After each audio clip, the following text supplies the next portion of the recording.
के सभी इस चैनल पे 11-12 की हम सभी पॉलिटिकल साइंस की वीडियो को अच्छे से कवर करेंगे। हमारा जो ये चैप्टर है ये हमारा सेकंड पार्ट है कार्यपालिका के ऊपर। फर्स्ट पार्ट में हमने कर चुका है कि कार्यपालिका क्या होती है, विधायिका क्या होती है, इन सब के बारे में थोड़ा बहुत इंट्रोडक्शन हमने दे रखा है। तो हमारा जो चालू होता है यहाँ से कि कार्यपालिका के बारे में चालू होता है। तो कार्यपालिका सबसे पहले होती क्या है, तो जो कानून बनाती है। तो कार्यपालिका में ही जो स्थायी कार्यपालिका है, स्थायी कार्यपालिका जो होती है कौन, जो फिक्स होती है, और ये एक होती है अस्थायी। तो हम अभी अस्थायी के बारे में पढ़ेंगे, जो कि है एक प्रधानमंत्री। तो सबसे पहले है कि प्रधानमंत्री के बारे में हम पढ़ते हैं कि प्रधानमंत्री में देखो क्या है कि प्रधानमंत्री जो है वो बहुमत वाले दल का नेता होगा। यानी लोकसभा में जो बहुमत वाले दल का नेता कौन होता है, तो वो होता है प्रधानमंत्री होता है। ठीक है। फिर हमारा कि प्रधानमंत्री की जो योग्यता है कि कैसे बनते हैं प्रधानमंत्री। तो प्रधानमंत्री बनते हैं, एक तो इसको लोकसभा में मिनिमम 25 वर्ष की जरूरत होती है, और दूसरी बात है कि भारत का नागरिक होना चाहिए। तीसरी बात है कि ये दिवालिया या मेंटली कोई अनवेल नहीं होना चाहिए, यानी खराब नहीं होना चाहिए, मानसिक तौर पे अच्छा होना चाहिए।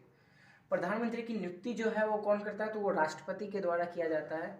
और जो प्रधानमंत्री होता है वो मंत्रिपरिषद का प्रधान होता है। ठीक है। मंत्रिपरिषद क्या होता है, तो मंत्रिपरिषद होता है जैसे रेल मंत्री हो गया या हो गया परिवहन मंत्री। तो इन सभी का प्रधान कौन होता है, यानी मुख्य कौन होता है, तो प्रधानमंत्री होता है। और ये मंत्रिपरिषद की नियुक्ति भी करता है। और पीएम जो है इसका कार्यकाल होता है 5 वर्ष का, और प्रत्येक 5 वर्ष में इसका चुनाव होता है। और इसकी न्यूनतम आयु कितनी होगी, तो 25 वर्ष होगी। कार्यपालिका वास्तविक प्रधान होता है कार्यपालिका का वास्तविक प्रधान होता है प्रधानमंत्री। और जो संवैधानिक प्रधान होता है कार्यपालिका का, वो कौन होता है, तो हमने पिछले वीडियो में किया था, तो वो होता है राष्ट्रपति। ठीक है। अब हमारा कि प्रधानमंत्री और मंत्रिपरिषद लोकसभा के प्रति उत्तरदायी होते हैं, क्योंकि ये लोकसभा के द्वारा ही बनाए जाते हैं, इसीलिए प्रधानमंत्री और मंत्रिपरिषद लोकसभा के प्रति उत्तरदायी होते हैं।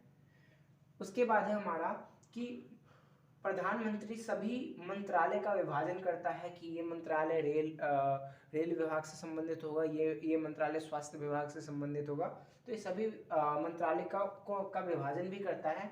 और जो प्रधानमंत्री होते हैं वो राष्ट्रपति और मंत्रिपरिषद के बीच में कड़ी का काम करेगा। कड़ी का मतलब कि जो राष्ट्रपति होता है तो उसको प्रधान मंत्रिपरिषद की सलाह पे ही कोई कार्य करना होता है, लेकिन मंत्रिपरिषद का प्रधान कौन होता है, तो वो प्रधानमंत्री होता है। तो यानी इन दोनों की अगर हम मेल जोल करें, तो यानी जो प्रधानमंत्री है उससे कौन सलाह लेगा, मंत्रिपरिषद, और मंत्रिपरिषद से सलाह कौन लेगा, राष्ट्रपति। तो यानी इसी के रूप में हम देख सकते हैं कि ये प्रधानमंत्री जो होता है वो राष्ट्रपति और मंत्रिपरिषद के बीच में एक कड़ी का काम करता है। अब हमारा कि प्रधानमंत्री के मुख्य कार्य क्या होते हैं, तो इसको हम थोड़ा एक बार झांक लेते हैं अपने कॉपी के अंदर, नोट्स के अंदर झांक लेते हैं। यहाँ देखते हैं हम कि प्रधानमंत्री का जो मुख्य कार्य है वो क्या है, तो वो है कि पीएम जो है यानी प्रधानमंत्री जो है वो संवैधानिक दायित्व भी है इनके, यानी संविधान के तौर पे दायित्व भी है। वह सभी संघीय मामलों के प्रशासन और प्रस्तावित कानूनों के विषय में राष्ट्रपति को सूचना, यानी राष्ट्रपति को सूचना देता है। प्रधानमंत्री सभी निर्णयों में सम्मिलित होता है, यानी कोई भी निर्णय जैसे कि आवास से संबंधित हो, स्वास्थ्य से संबंधित हो, तो उसमें संबंधित कौन होगा, तो प्रधानमंत्री होगा। प्रधानमंत्री मंत्रिपरिषद का निर्माण भी करता है और इसका नियंत्रण भी करता है। और ये लोकसभा का नेतृत्व करता है, क्योंकि लोकसभा का ये बहुमत दल का नेता भी होता है, इसलिए लोकसभा का नेतृत्व कौन करता है, तो प्रधानमंत्री करता है। उसके बाद है कि प्रधानमंत्री की शक्तियाँ और उनका जो प्रयोग है वो तात्कालीन राजनीति की स्थिति पर पड़ता है। यानी प्रधानमंत्री की जो शक्ति है और इसका जो उपयोग है ना, वो राजनीति पर भी प्रभाव डालता है। और जब भी किसी एक राजनीतिक दल को लोकसभा में बहुमत मिलता है तो वो राजनीतिक का निर्विवाद उपयोग करता है, यानी बहुमत मिल गई तो उसके बाद वो अपने मन मर्जी से जो भी उसे लाना होगा वो मतलब बिना किसी विवाद के वो पास हो जाता है। कोई भी अगर बिल लाना हो तो बिना किसी विवाद के पास हो जाता है। गठबंधन की सरकार में लेकिन ऐसा नहीं होता, क्योंकि उन्हें पूछना पड़ता है, क्योंकि वो कई सारे पार्टियों से मिलके बना होता है। अब है कि राष्ट्रपति जो होता है, राष्ट्रपति क्या होता है, तो राष्ट्रपति के बारे में सबसे पहले इसकी योग्यता हम पढ़ लेते हैं। तो योग्यता क्या है कि ये जो है राष्ट्रपति जो है वो 35 वर्ष इसकी मैक्सिमम है, मतलब मिनिमम 35 वर्ष में बनता है, और मैक्सिमम इसका कोई भी वर्ष निर्धारण नहीं है। ये भारत का नागरिक होना चाहिए, मानसिक तौर पे स्वस्थ होना चाहिए। उसके बाद है कि राष्ट्रपति को कार्यपालिका की जो शक्ति है, वो संघ की कार्यपालिका की जो शक्ति है या संविधान की कार्यपालिका की जो शक्ति है वो किसमें निहित है? राष्ट्रपति में। लेकिन वास्तविक कार्यपालिका कौन होता है? तो प्रधानमंत्री होता है। यह भारत का प्रथम नागरिक होता है, यानी राष्ट्रपति भारत का प्रथम नागरिक होता है और ये 5 सालों में एक बार चुना जाता है और इसकी जो न्यूनतम आयु है वो 35 वर्ष। और संसदीय व्यवस्था में ये किसकी सलाह पे काम करता है? तो मंत्रिपरिषद की सलाह पे काम करता है। इसका जो चुनाव होता है वो समानुपातिक प्रणाली या अप्रत्यक्ष प्रणाली से होता है, जो कि इसके चुनाव में भाग कौन लेते हैं? सबसे मेन है, तो इसके चुनाव में भाग लेते हैं संसद के दोनों सदन, जो लोकसभा और राज्यसभा है, और फिर विधानसभा यानी सभी राज्यों की विधानसभा, और दिल्ली और पुडुचेरी की जो विधान परिषद है वो इसमें भाग लेती है इनके चुनाव में। राष्ट्रपति के चुनाव में संसद के दोनों सदन, दिल्ली और पुडुचेरी की विधान परिषद और सभी राज्यों की विधानसभा भाग लेती है।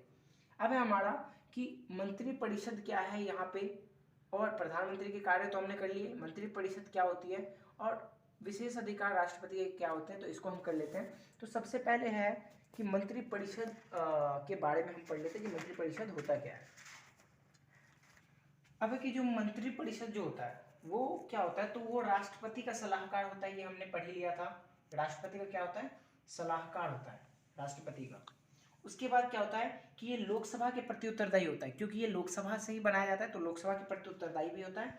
और किसी भी एक मंत्रिपरिषद के प्रति अगर अविश्वास प्रस्ताव पारित हो गया तो संपूर्ण मंत्रिपरिषद यानी सभी को इस्तीफा देना पड़ेगा, किसी भी एक पे। इसीलिए इसे सामूहिक उत्तरदायित्व भी कहते हैं, यानी किसी भी एक मंत्रिपरिषद के ऊपर अगर कोई अविश्वास प्रस्ताव लागू हो गया तो सभी मंत्रिपरिषद को इस्तीफा देना पड़ेगा।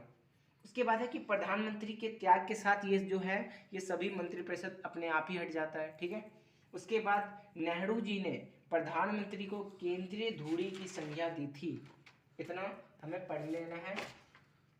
उसके बाद जो है हमारा कि मंत्रिपरिषद मैक्सिमम कितने बन सकते हैं, तो बन सकते हैं वो 2003 में ये निर्धारित किया गया था कि मंत्रिपरिषद की संख्या 15% से अधिक नहीं हो सकती है, यानी मंत्रिपरिषद की संख्या लोकसभा की कुल सदस्य संख्या से 15% से अधिक नहीं हो सकती है। और ये कौन सा संशोधन था, तो यानी 91 संशोधन जो अमेंडमेंट किया गया था, यानी 91वां जो संशोधन था उसमें बताया गया था कि 2003 में कि मंत्रिपरिषद 15% से ज़्यादा नहीं हो सकता लोकसभा के। उसके बाद जो मंत्रिपरिषद होता है वो राज्यों के और मंत्रिपरिषद राज्यों में मुख्यमंत्री अपने दल और सहयोगी दल से मंत्री का चुनाव करते हैं और केंद्र में प्रधानमंत्री मंत्रिपरिषद का चुनाव करता है। तो हमारे यहाँ पे मंत्रिपरिषद के बारे में भी हो गया और हमने राष्ट्रपति के बारे में थोड़ा सा करना था, तो हम ज़्यादा लंबी वीडियो हो जाएगी, तो हम नेक्स्ट पार्ट में हम राष्ट्रपति के विशेष अधिकार के बारे में पढ़ेंगे। उसके बाद हमारा जो भी कुछ छूटा रह जाएगा और जो मेन टॉपिक हैं लगभग 2 पार्ट बनेंगे इसके, और इससे हमारा ये पूरा चैप्टर क्लियर हो जाएगा। धन्यवाद। अगर आपको ये अच्छा लगे तो शेयर, लाइक और सब्सक्राइब जरूर करते रहो। धन्यवाद।